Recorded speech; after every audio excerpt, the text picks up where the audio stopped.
patch. Almost everything we think we know about addiction is wrong.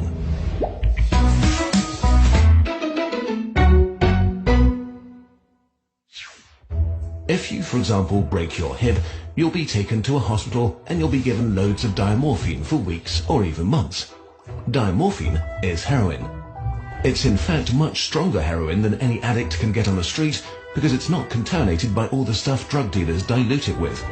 There are people near you being given loads of deluxe heroin in hospitals right now, so at least some of them should become addicts. But this has been closely studied. It doesn't happen. Your grandmother wasn't turned into a junkie by her hip replacement. Why is that?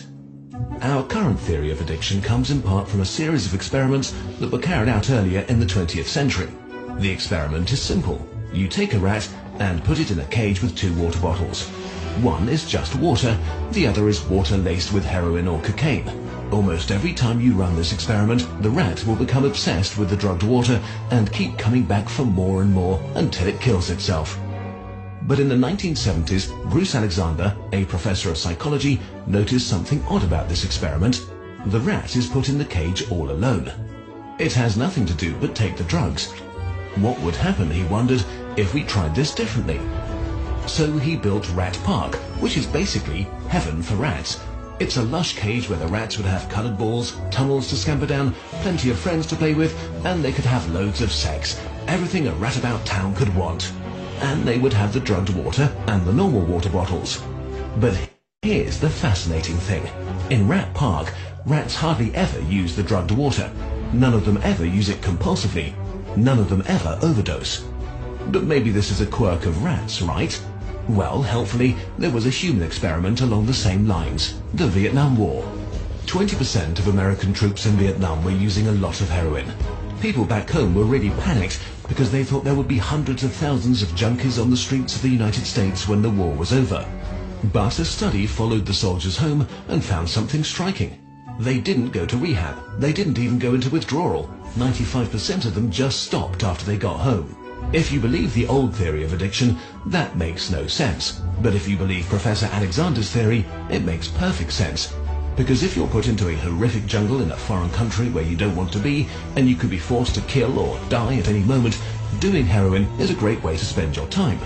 But if you go back to your nice home with your friends and your family, it's the equivalent of being taken out of that first cage and put into a human rat park. It's not the chemicals, it's your cage. We need to think about addiction differently. Human beings have an innate need to bond and connect. When we are happy and healthy, we will bond with the people around us. But when we can't, because we're traumatized, isolated or beaten down by life, we will bond with something that gives us some sense of relief. It might be endlessly checking a smartphone, it might be pornography, video games, Reddit, gambling, or it might be cocaine.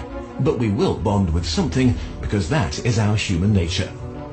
The path out of unhealthy bonds is to form healthy bonds, to be connected to people you want to be present with. Addiction is just one symptom of the crisis of disconnection that's happening all around us. We all feel it.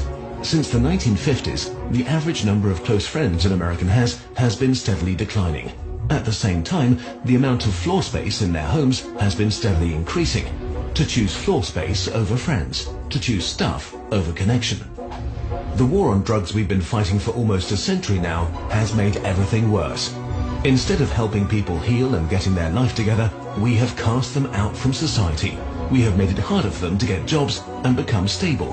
We take benefits and support away from them if we catch them with drugs. We throw them in prison cells, which are literally cages. We put people who are not well in a situation that makes them feel worse and hate them for not recovering.